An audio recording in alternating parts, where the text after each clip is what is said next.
What's up, everybody? Thank you so much for clicking on this video. Today, I have for you a 2-round Dynasty rookie mock draft. I'm excited to bring it to you. Our first mock draft that we're doing of the year, really. So it is Saturday, April 15th. So we're currently just under 2 weeks away from the NFL draft starting. So we don't have landing spots here. I will be using a mock draft for landing spots, a 3-round mock draft by PFF, Mike Renner. I'll leave the link in the description if you guys want to check out the full mock draft, the full 3 rounds. But kind of as we go along, I'll try and mention where these players are getting drafted at, the round and which team they're going to. This is a Dynasty 12-team rookie mock draft for superflex. So keep that in mind as we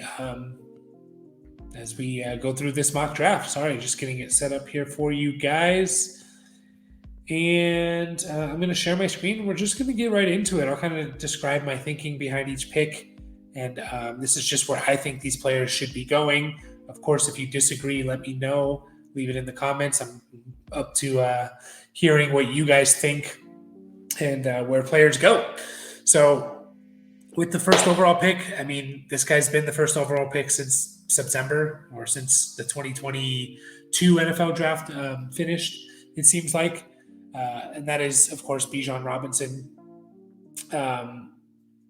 Pretty straightforward here. He's kind of in a tier of his own, in my opinion. Now, if you're just a team that's completely rebuilding and is like nowhere close, you're going to tank this year, you're 2-3 years away, maybe you can make a case for one of these quarterbacks. The problem is with that strategy is that I don't know which quarterback. I don't think there's a clear-cut, obvious, this is the quarterback to take. He's going to be the best quarterback in the draft. And I know that's usually the case for a lot of these quarterbacks, but at least going into the draft, we kind of know this is the QB1. And you take your chances with it. Is it always work out that way? No. But this draft, it's kind of like, is it Stroud? Is it Young? Is it Richardson? I have my opinion, but I don't feel super confident in saying for sure he's going to be the QB1 to take him over Bijan. So there's really not much more to say. We all know that Bijan is great, and that's who we're going to be taking here, Bijan Robinson. I'm going to just shorten this up to you. By the way, in the mock draft that I mentioned, I know that, by the way, I know this has like 15 rounds. We're only going through 2. In the mock draft that I mentioned, Bijan did go to the Patriots 20th overall. So it's not my favorite landing spot, but Bijan's just so good. He's whatever team he goes to, I'm not going to be scared away from. I kind of think about it with Garrett Wilson last year. I feel like Garrett Wilson fell, at least he did in my Dynasty league, and probably other Dynasty leagues where you see that he went to the Jets, and because Elijah Moore was there, because Corey Davis was there, because Zach Wilson was the quarterback, Garrett Wilson might have been the 3rd, 4th receiver taken in the rookie draft. I think I got him at like the 109, and I was shocked. And look at the situation now. Elijah Moore is no longer there. Corey Davis probably is not going to be there. And Aaron Rodgers is most likely going to be the quarterback. So in a year, all the things you were worried about are gone. That's how quickly things change in the NFL. Don't worry too much about where teams go. Obviously, you can use it into a tiebreaker or you can take it into account. But draft capital and talent should supersede all of, where that should supersede the team in which they're drafted to. So, again, Patriots not my favorite spot for Bijan, and that's where he goes in this mock draft, but it's not going to scare me away from him taking him one-on-one. So Bijan, I mentioned, is in his own tier, in my opinion. There's really no debate. Now I got the tier of the 3 quarterbacks, essentially. And, everyone has their preference on who's the best quarterback. Basically, what I'm saying here is the 3 quarterbacks should be the next 3 picks, in my opinion. And there's really no kind of argument for another player. I don't think so in a superflex league. My QB1 is Bryce Young. I just think he's so talented. If he was just, 15 pounds heavier, a couple inches taller, no one would be questioning that he should be the first overall player, the number one quarterback, probably the number one overall pick in Dynasty, even over Bijan. But he's small. And that's really the only negative people have of him, is that he's small. And I'm going to take the chance on Bryce Young. I think he has the highest upside, most potential to kind of be a not just a good quarterback, but like a top tier fantasy quarterback, a top 7 type of guy, because he's so talented at passing the ball and he's mobile. He makes plays with his legs. He extends plays, which, the defense breaks down and he completes a big pass, or he's going to run. He's going to get that Mahomes-like rushing floor of 300, 400, 500 yards maybe. Just kind of quickly going through. I'm just going to double check, but I'm pretty sure Mahomes basically every year is getting, 3 to 450 rushing yards. You guys just give me a second. Okay, not as much as I thought, but the last 3 years, Mahomes has had 308, 380, 350. So I can see him easily, Bryce Young, that is, easily putting up, that 300, 350 rushing yards, maybe a couple touchdowns. And that's where, once you get above, once you hit 300 plus rushing yards, that's where it starts, making a difference. You're going to get guys who are going to rush from, most quarterbacks are going to get at least 100, 150 yards just if they start every game, just from the nature of, having the ball in your hand every single play. It's the guys that are a little more mobile that are able to get 300, 350 yards. You might get a Mahomes or a Bryce Young game where, they rush for 60 yards or something, and that makes the difference in your matchup. So I like Bryce Young. He's my QB1. In the mock draft that I mentioned, he did go number 2 overall to the Texans. Very interested to see how that all turns out, but we're not going to get into that right now. So like I said, we're in the tier of, I think the top 3 quarterbacks should go in picks 2, 3, 4. Again, everyone's going to have their own preference on who's number 1, 2, and 3. I think for the next quarterback taken, I'll take Anthony Richardson. I'll take a chance here, a chance on the huge upside potential of Anthony Richardson. I mean, we've seen it. Running quarterbacks are cheat codes in the NFL. We saw it with Justin Fields last year, rushing for almost 1,300 yards, and him just being a stud at the quarterback position, even if he did hardly anything. He does hardly anything in the passing game. Doesn't matter. He's basically a number 1 running back, putting up number one running back type of production as a quarterback. All the passing stuff is like just cherry on top, essentially. So I think there's obviously that potential with Anthony Richardson in this mock draft. He does get really good draft capital, number 4 overall to the Colts. I do think there's a chance in the real NFL draft that he's going to slip a bit. I just have this weird feeling that Anthony Richardson's going to fall, but we can't speculate that. I'm just going off of this mock draft, number 4 overall to the Colts. Good draft capital and a good spot for him because I don't think he should necessarily start right away. Gardner Minshew could be the starter for the first half of the season, maybe the whole season if he does well, and then Richardson can take over middle of the season or next year. But I'm taking the potential. I just hope that he can develop a little bit more as a passer and not just, he has a big arm, but he needs to be able to hit that 5-yard out route for the first down, and we'll see if he can do that. So, as you should know, this is the last quarter, or not the last, but the next pick here should be a quarterback. And to me, that is CJ Stroud. I like Stroud. I think he's going to be a little bit better of a real NFL quarterback than maybe a fantasy quarterback. I kind of liken him a little bit to like a Derek Carr or Tannehill, or maybe some like Aaron Rodgers non-MVP years, or even some Brady years before he got to the Buccaneers. When he went to the Buccaneers, he kind of went off. Brady was kind of notoriously like, Phillip Rivers is another guy that comes to my mind. And what I mean by that is just like these guys are a little bit better NFL quarterbacks. They're good NFL quarterbacks, but they don't do much on the ground, or they don't have prolific passing numbers. They just have really good, efficient passing numbers. And they're consistently a top 15 fantasy quarterback. Maybe they sneak into the top 12 every now and then, but at the end of their career, you average it out. He's probably like a QB 15 finish or something. That's kind of what I think about Stroud, which is super valuable, especially for superflex. Dynasty superflex, if you can say, oh, I'm going to get a guy who's going to be a top 15 quarterback for 10 years, that's great. That's why he should go number 4 overall in this rookie mock draft. I just think the upside with Bryce Young and Richardson are more, and I like to play a little bit more for upside for the most part, not always. But in this situation, I think all 3 of them, I definitely think Young's going to be good. I think CJ Stroud's going to be good. I just think there's more upside with Young. So, also, Stroud did go number 1 overall to the Panthers in this mock draft. So now we kind of get into the next tier. And to me, it kind of comes down to one player here. So he's kind of in a tier of his own. So we have Bijan in a tier of his own, the 3 quarterbacks in the next tier. And then there's the next tier of, and this player's kind of by himself, which makes it easy for the 105. It's if you have the 105, it should be a pretty straightforward pick. And to me, that's Jackson Smith-Njigba. It's interesting because he actually wasn't my number 1 receiver when I started the whole evaluation process.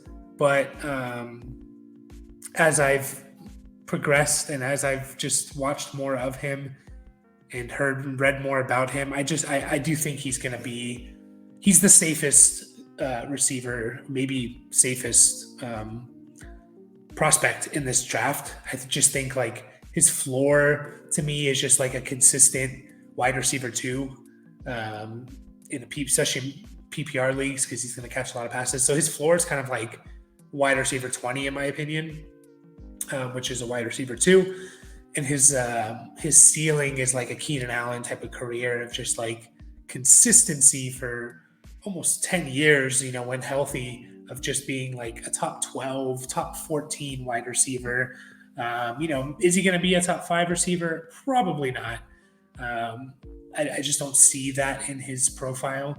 But will he just be consistently good and be, finishing wide receiver 12, 14 every year? That's where I think he lands. And for that reason, I'm taking Jackson Smith-Njigba here as the first receiver overall. He did go to the Seahawks at pick 14. So I like that landing spot. I mean, Lockett's getting older. He's not going to be there too much longer, I don't think. And Njigba is a good replacement for that. Pair him with DK Metcalf. I think he'll thrive a little bit more as like in a good system rather than being the alpha receiver. So that's my 5th pick. Now we get into my next tier. My next tier is 3 players as well. And the 3 players are 2 more quarterbacks and a running back. And the 2 quarterbacks for me, the first one, and I like this guy. I've liked him since I first watched one of his games, is Hendon Hooker from Tennessee. In this mock draft that I'm basing it off of, he goes in the 2nd round to the Packers, which is an interesting spot. And I don't love it because I actually think Jordan Love's going to be pretty good. So I just don't know. That's like a place where it's like, I want to see Hooker go to a place where I can see him starting in a year or 2, taking over as the starter. And I think Jordan Love's going to be pretty good. So I don't see that with the Packers. And I don't think it's going to play out that way in the real draft. So I'm kind of cheating here, even though I'm kind of basing my picks off this mock draft. I'm kind of cheating here. I think there's a really, really good chance that Hooker actually gets first-round draft capital. I think potentially a team trading in, a team with a high 2nd round pick, trading up back into the 1st round, picking Hooker and getting that 5th-year option for him, which is so valuable for quarterbacks. So I think there's a really, really good chance that Hooker goes in the 1st round, definitely goes in the 2nd round. And I like him. I like him a lot. I think he's going to obviously have the ACL injury. He's a little bit older, which isn't a terrible thing in my opinion. He can run. He can throw better than Anthony Richardson. So I just think he's going to be a really solid fantasy quarterback, really, really good fantasy quarterback. I would potentially have him over Stroud if it was just straight up, no draft capital included. I think I would take Hooker over Stroud. But you got to respect the draft capital, and you got to respect the guy going number 1 overall, potentially, in CJ Stroud. So I'll take Hooker here, and then I'll take the next quarterback who I started off. I mean, I think I like Levis a little bit more than most people. especially for the Dynasty superflex fantasy people. We can't let Levis fall down the rookie drafts too far. If you see him getting past pick 6, pick 7, and you're on the clock, take him. Even if you don't like him, respect the draft capital, especially with quarterbacks. Quarterbacks are so hard to evaluate for the casual person. Even for professionals, they get it wrong all the time. There's a reason for that. The quarterback is so much a mental game, more than probably a physical game. Obviously, you need the tools, but there's so much mentally that goes into being the quarterback of a team, leadership skills, everything. And so if a team is willing, and the NFL is willing to spend first-round draft capital on him, we got to respect that. And in this mock draft, he goes 22nd overall to the Rams, which actually I really like because Stafford, maybe he has another year or two there, and then Levis can take over. And I guarantee you, if Levis is the real deal, Sean McVay is going to stay because they're going to think, oh, we hit gold on a young quarterback. I'm going to stay and try to win more Super Bowls with it. So yeah, even though Levis is probably my QB5 in this draft, I respect the draft capital, and he can throw the ball. He has a good arm. He's going to be mobile, so he can be a solid starting quarterback. He's going to get his chance, obviously, and that's just so valuable in Superflex, as you guys, serious Dynasty players, should know. Okay, so we get to pick 8, and kind of, I think, this is tough, actually. I think the last guy in my tier, and although I'm going to stick with my tier, although I like the draft spot of someone else that's kind of not in my tier, I'm going to go the second running back here, in my opinion, Jahmyr Gibbs. I think Jahmyr Gibbs is super talented.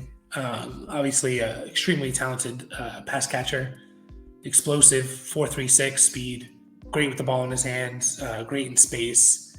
Yeah, he might not be a huge bell cow guy, but can I see him getting 15 touches a game and 5 of those are catches or targets?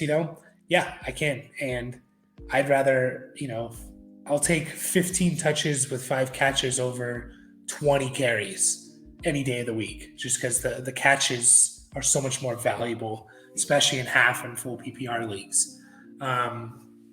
I really like Gibbs. A little concerned about the weight because it's not the size of a typical running back. However, the number 1 and number 2 running back, I think last year, maybe Jacobs was up there, but definitely, I'm talking about McCaffrey and Eckler.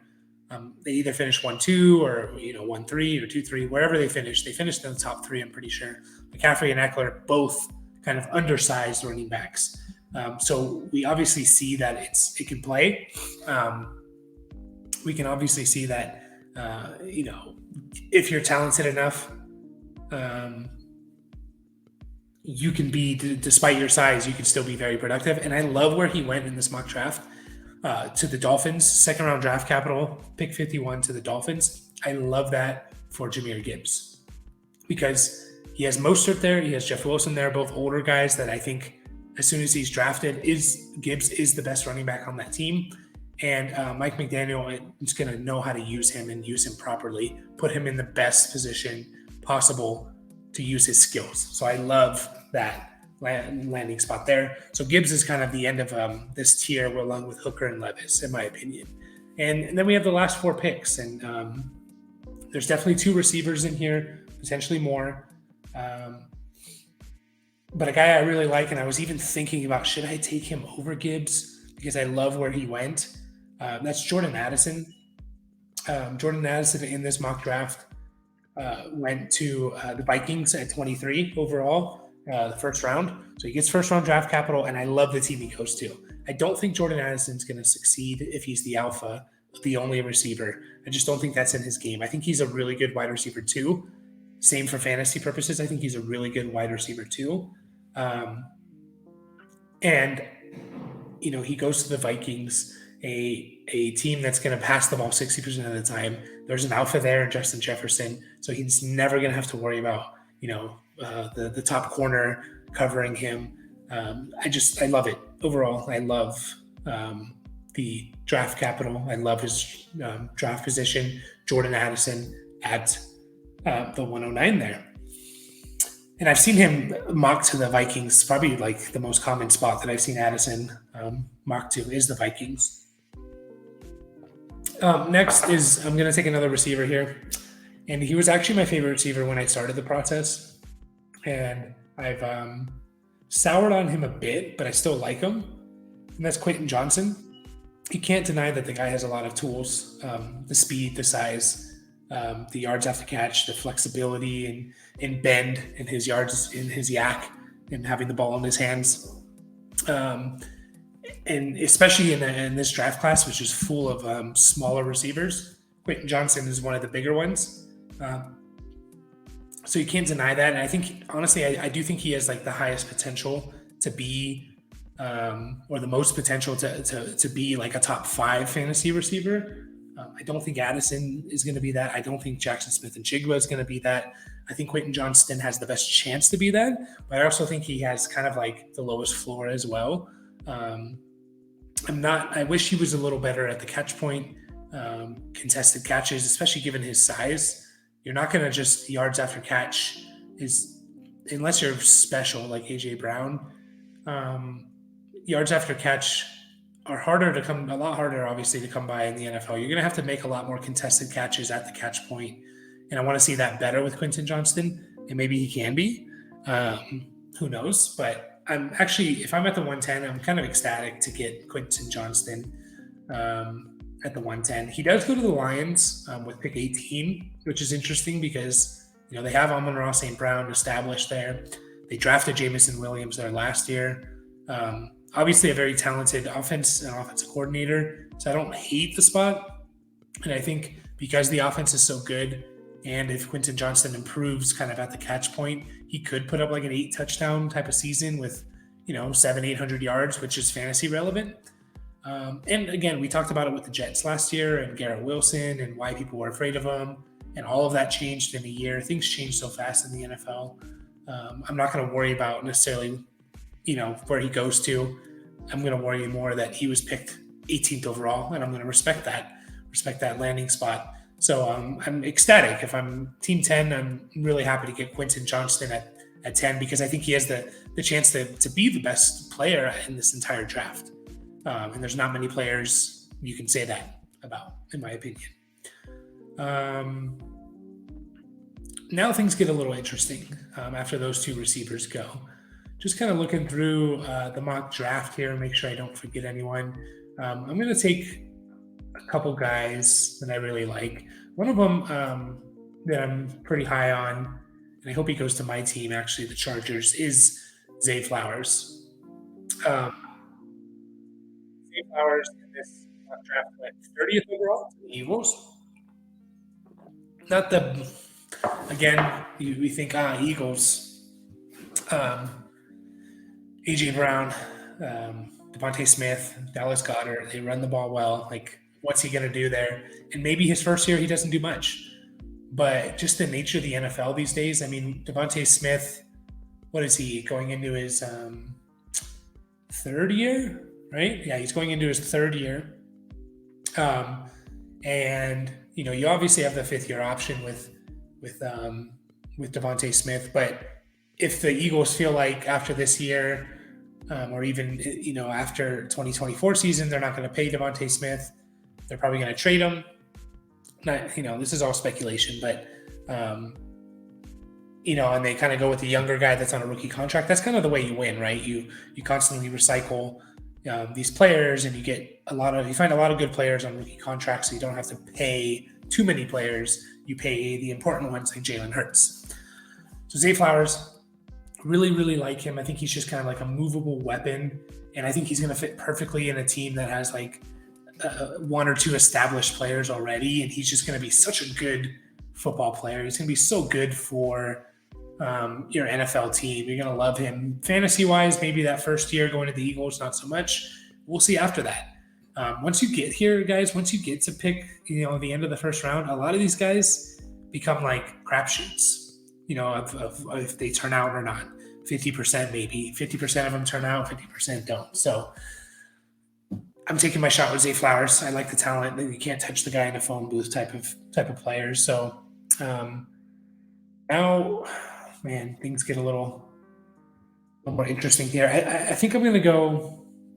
Um, I'm tempted to go another receiver, but I think I'm not this receiving draft class. I think um, there's a lot of players that are going to be good NFL players, good for your team. Um, they are important to your team's success. I don't know how many good startable, consistent fantasy players there are going to be at the receiver class. I think there's going to be a lot of like slot guys that are, good PPR players. Maybe if they go to the right team and a huge passing offense, like then they get their numbers are inflated a little bit. But like I think of like a lot of like little like Jamison Crowder type players where they're just like, yeah, I know the name and I see him on the waiver wire every week and he puts up 5 catches and 65 yards and an occasional touchdown. And but like I want the potential for more, and I don't see that. Basically, I mean, after Quentin Johnston, I don't even know if I see that with a guy like maybe it was Zay Flowers. I can see that being a little higher end, upper echelon player, but after that, it's tough. So I'm going to go running back here. I'm going to go Zach Charbonnet, my RB3 in this draft. He gets good draft capital. He goes third round, pick 85 to the Chargers. Actually, the Chargers go 3 offensive players in this 3-round mock. So you're going to be seeing a lot of guys that were drafted and the Chargers took them. Anyways, Zach Charbonnet, I just think he's a solid player. Chargers get him in the 3rd round. Even if Eckler's there this year, okay, that's fine. I think this is for sure the last year Eckler's on the team, and then it's Charbonnet's team. And they're going to want to run the ball. Take the pressure off of Herbert. You know, he can catch the ball. He's not like a Jahmyr Gibbs talent or even an Eckler talented guy, but he can dump it off to him. I think of him like a David Montgomery. Maybe nothing flashy, nothing explosive, but if he's the main running back, he's going to be a consistent top 12, 15, definitely a running back 2 at worst finish every year for 3, 4, 5 years, especially on the Chargers. So love that draft spot for him. Okay. Getting into a guy that's moving up my board as well at the receiver position. I'm going to take here at the 201. If this guy is here, I'm going to love it. That is Marvin Mims from Oklahoma. I love Marvin Mims. Really, really is moving up my draft board. And he goes to the Buccaneers in the 3rd round, 82nd overall. I like that spot for him because Mike Evans is getting older. Godwin, how much longer is he going to be on the Buccaneers? Maybe another year or 2. I don't know his contract situation, but you can see Mims being, the main guy or the number 2 guy there as early as 2024. And I love the talent. A lot. So I'm happy to get Mims there at the 201. And then I'm going to take another receiver here. And this is a lot of this is based on, I'm going to take changing up here. Man, there's some tight ends that just go to really, really good teams here. I'm going to take Michael Mayer as my first tight end. It's kind of back and forth between Kincaid and Mayer for me. I think for my NFL team personally, like not even thinking about fantasy, I want Michael Mayer because the guy can block well and he can catch the ball. I kind of think of him as like a Jason Witten, which is kind of funny because he actually goes to the Cowboys in this mock draft with 1st round draft capital, 26th overall. We know how the Cowboys use their tight ends. We saw Dalton Schultz have 2-3 good years there, 1 really good year and 2 other good years, especially for the tight end position. And Dalton Schultz wasn't this amazing athletic talent. He was just a solid player.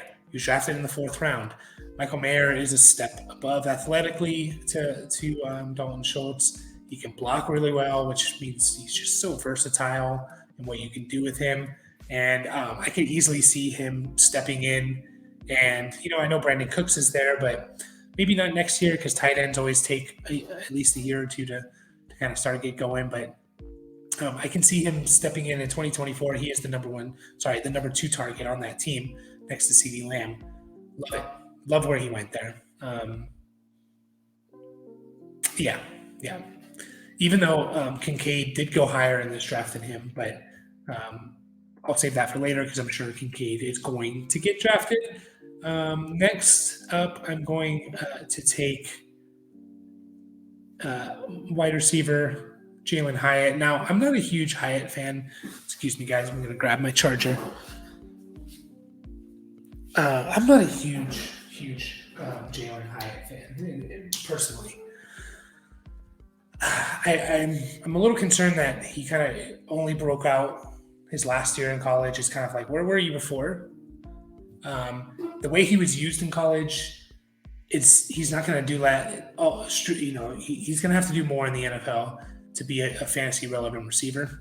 I know this might offend some people, but how they used him in college and what I saw from him in college, just a lot of wide open, down the field passes.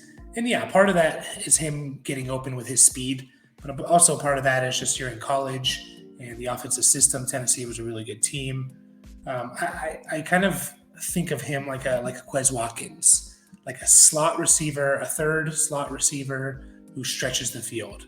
And that is super, super valuable to an NFL team. Like, guarantee you, you ask teams and who's their field stretcher on each team, and losing those guys or not having those guys, it really, really hurts. Quez Watkins for the Eagles last year, not so much last year, but like 2021, 650 yards, 15 yards a catch, like that's super valuable. And so, yeah, for an NFL team, it's good. I just don't know how much that's going to translate to fantasy, but he did go in the second round. He was the first receiver taken in the second round. He was the 5th receiver overall taken in this mock draft, number 40 overall to the Saints. So we're kind of respecting the draft capital a little bit there. But I'm not a huge Jalen Hyatt fan in terms of fantasy production.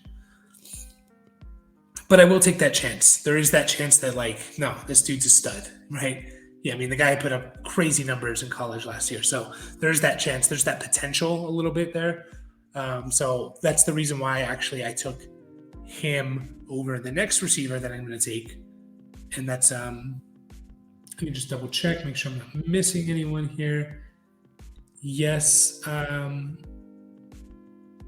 know what? No, I am going to go back-to-back Tennessee receivers here. Cedric Tillman from Tennessee. Now, I really like Tillman. I think I like Tillman more than Hyatt, which I think is unusual for most people. Tillman also went in the second round, right? Nope, he went in the third round. He was the first receiver taken in the third round, but he was the 7th receiver overall, and we've already taken 6. So there's one receiver taken before him that we haven't taken. But he went third, 68th overall to the Broncos. Now, I like that landing spot because I think Sutton is there this year, maybe. And then after that, he's kind of done. Judy, we'll see. We haven't seen the potential of Judy and the hype, the kind of live up to where he was drafted yet. And, Sean Payton comes in and he's going to want to build his team and get his players the way he wants, right? Tillman was kind of considered better than Hyatt. Obviously, coming into the year, Tillman got hurt. I just like Tillman overall. I think he's a little his skill set, I think, translates a little bit more to the kind of production we need from fantasy players. Those Deshaun Jackson type guys, while they're exciting, they generally don't produce consistent enough fantasy weeks for us to kind of bank on that. Maybe you have a season here and there, but anyways, I like Cedric Tillman. I like him going to the Broncos. And next up, I'm going to take. This is a tough one here, but I'm going to take. Actually, might go back-to-back Chargers players here. Actually, I'm going to go Dalton Kincaid, and I can even argue Kincaid going earlier here. But middle of the second round, again, the fact that he's a tight end kind of bumps him down a little bit. But he goes 21st overall to the Chargers. So first round draft capital. I think Kincaid's probably the most talented receiving tight end in this draft. He's kind of like a bulked up receiver more than he is like a tight end. He's going to have to, if he wants to play more snaps, and the more snaps you play, the more opportunities you get, right? Even if it's play action or run snaps, if you're doing a lot of run snaps, you're going to get the play action fake snaps going to the tight end because you're going to be in there. He needs to be a better blocker. He needs to get better at blocking. Maybe put on 7 to 10 pounds will help him. He's like 240, but he's just very rare for a tight end to kind of be like a downfield threat, up the seam threat, and just super talented, soft hands, good with the ball after the catch, and just stuff you don't really see very often from tight ends. So I really like him going to the Chargers. I know they have Gerald Everett for one more year. That's fine. Take a year, learn the position, learn the blocking schemes a little bit, and then be ready to take over. And honestly, like if the Chargers, depending on what they do at the receiving position, they do take a receiver in this draft in the second round. But depending on how that would pan out, and depending on what else they do, like Kincaid could be the number 2 target in 2024, depending on where Keenan Allen is as well. I mean, they're already talking about kind of like moving on from him this year. Not going to happen, but I don't know. I really like that landing spot. I think it's like a safe 500 yards, 50 catch, and there's that potential for more being on the Chargers offense. And they just pass the ball like crazy. Yeah, I think next up, I'm going to take another Chargers player, and that is Josh Downs. I like Josh Downs. I think his ceiling is capped a little bit. And again, I always kind of go for potential here, which is why I went like a Hyatt or Tillman over them, even though maybe there's more of a floor there. We're in the second round now. So, it's obviously a lot harder to find guys in the second round. So I'm willing to take a little bit more chances, like maybe than I was in the first round, for example, taking a little bit maybe of a safer pick with Jackson Smith and Jigba over like a Quentin Johnston, who I think has more potential, but more of a floor or lower of a floor. I think Hyatt and Tillman have more potential to be more than kind of what I'm expecting from them. Josh Downs, I'm kind of expecting him to just be like a nice, solid slot player. Again, I talked about Jamison Crowder type of player. Now, if he gets on the right offense in a very pass-heavy team, he could have like a Cole Beasley from 2020 year on the Bills, right? Where Cole Beasley was he was the slot guy, but he was actually the number 2 weapon on a high passing volume team. And that could potentially happen with him going to the Chargers in the second round. Josh Downs, that is, 54th overall. High volume passing team. He could potentially be the number 2 target in 2024. Who knows? I'll take that chance. I like Josh Downs. I'm going to the Chargers here. Next up, I'm going to take another receiver that I really like here, and that is, and he's probably going to be down a little bit, Nathaniel Tank Dell. Really, really like Tank Dell. Again, the theme here is the size. The dude's like under 180 pounds, which is kind of unheard of for receivers. I don't even know if there's any receivers currently in the NFL that are under 180 pounds. But Tank Dell is. But if you watch his game film, man, the guy is electric. He's one of those, can't touch him in a phone booth. He plays bigger than what he is. He lines up on the outside, lines up in the slot, has great burst off the line of scrimmage.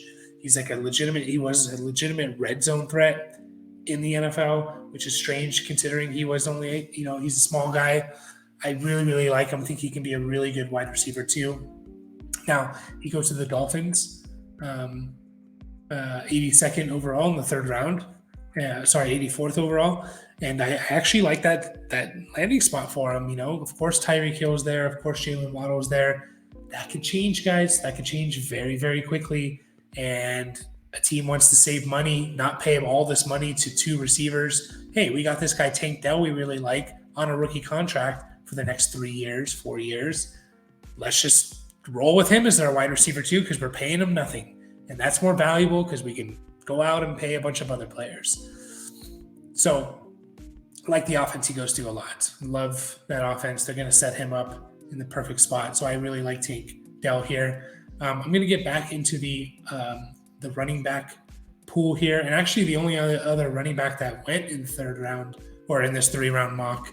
And I'm kind of limited to guys that were taken in this 3-round mock. There are a couple running backs that I really like Apani Kanda, Tank Bigsby, Sean Tucker. Like these guys, but they didn't get drafted in this mock draft, so I'm going to kind of respect that a little bit. Devin Achane he's actually the third running back taken in this draft. Second round, 58th pick to the Cowboys, which again, we've seen the Cowboys use 2 running backs quite well.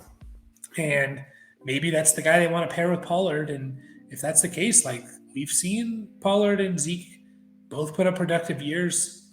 And Pollard technically being kind of like the RB2, putting up a top 10 running back season last year. So I like Achane, man. He has everything you want in a running back, except for the fact he's 185 pounds. Now, we talked about those concerns with Jahmyr Gibbs, and we talked about, McCaffrey and Eckler. Jahmyr Gibbs is going to be is right around 200 pounds. McCaffrey and Eckler are right around 200 pounds. Achane's 185 pounds. He's 15 pounds lighter, and those guys at 200 are already considered light. So I'm just worried. Not so much. I don't think I think he's a great player. I'm just worried that an NFL team's not going to want to give him any more than 10 touches a game. But if he gets, 50 catches and 120 to 150 carries, 7 to 10 carries a game and, getting 3 catches a game. I'm going to take that because he is a legitimate home run threat. And I really, really like his potential. And he's on a good offense with the Cowboys. So I like that. And I'll take that chance there. So we got 4 more picks here. And I think what I'm going to do here, I probably shouldn't even have let this guy go this far in a superflex, to be honest. But that's Tanner McKee. And the reason why I'm taking Tanner McKee from Stanford is in this mock draft, he was drafted in the 3rd round to the Lions, 81st overall. And if there's quarterbacks that are taken in rounds 1, 2, or 3, guys, they have to be taken pretty high up, with either in the 1st or the 2nd round, by the middle of the 2nd round, most likely. There's just too much potential there. And if you hit on a quarterback, especially in the 2nd round, in Superflex, if you're hitting in on starting quarterbacks, you're going to be a very strong team. Tanner McKee, I like where he goes to the Lions. I can see Goff being there another year or 2, and then McKee taking over that explosive offense with throwing to St. Brown, Jameson Williams. In this mock draft, Quinton Johnston. So he's a hard one to evaluate just because Stanford's offensive line was so bad. But I'm going to take Tanner McKee here, and I'm really happy actually if I'm the 109, 209, and I get to take Tanner McKee, a quarterback going in the 3rd round, late in the 2nd round of my rookie mock draft. I'm super, super excited there. Okay, moving along here. I am going to take another tight end.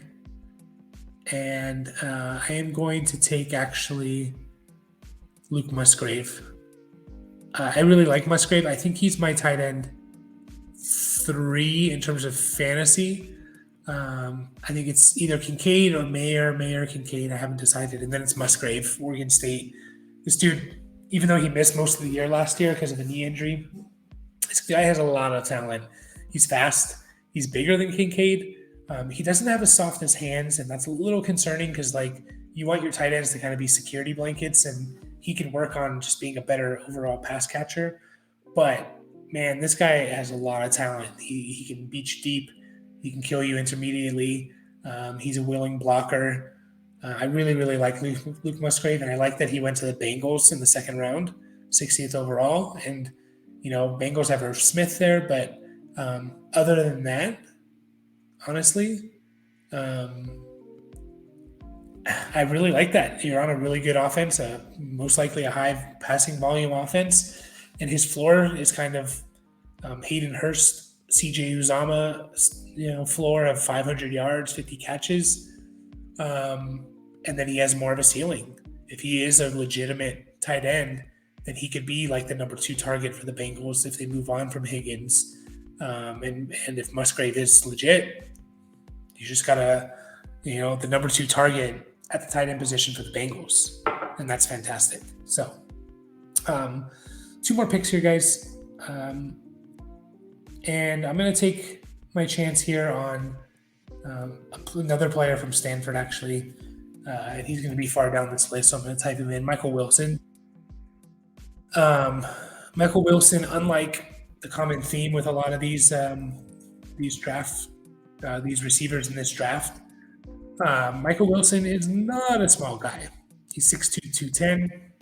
He kind of has like everything you want athletically and measurable wise for a receiver. He just didn't have the production. And I think a lot of that just had to do with Stanford just being absolutely terrible, especially their offensive line.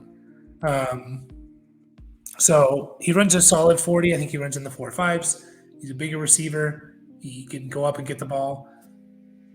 Excuse me. And I just think he has a lot of potential to be more than what I think a lot of these guys do. For example, another guy taken in this mock draft, Tyler Scott from Cincinnati. I just see him as kind of like a field stretcher type of player. Who else? Keyshawn Boutte, kind of the same, just like a kind of a slot guy. I just don't see it progressing much more than that. I see Mims, whereas he could turn out and be nothing. He could be a legitimate wide receiver 2 for a team, and I'm going to take my chances with the guys like that with that potential rather than just pick up the guy who's going to give me 800 yards and 5 touchdowns, but it's going to be like all those yards are going to come in like 7 games basically. So those field stretcher guys. So I'm going to take Michael Wilson and just hope he kind of turns out to be like a wide receiver 2, in my opinion. So and then we're going to finish this draft up. Just double checking, making sure I didn't forget anyone. Okay, I didn't. A guy I just really, really like, and he is, again, surprise, surprise, a smaller guy. Jaden Reed is just a player that I've been scouting and looking at, and just think he's really, really fun to watch. He's 6 foot, 185, super explosive, just makes it spectacular catches. He's just super fun to watch, and I think he can be a really good potential wide receiver 2 for a team. He goes to the Browns in the 3rd round at the 98th overall pick, which isn't a terrible spot. I mean, you got Cooper there, who's a little bit older. They just got Elijah Moore, Peoples-Jones. So do I see Jaden Reed being much? Maybe a punt returner type of player, wide receiver 4, maybe his first year or 2, but then kind of developing into something more. And you pair him with a pretty good quarterback in Deshaun Watson. So there you have it, guys. 2-round mock draft. I hope you stayed and listened to it all. Super excited to get some real landing spots here. We're going to be doing some more mock drafts here soon. We hope you guys can join us. We'll do live mock drafts so we can hopefully get you guys in there. So it's not just one person drafting or computer drafting. But other than that, thank you guys for watching. If you could like the video, subscribe to the channel, that'd be great. And I will catch you guys next time.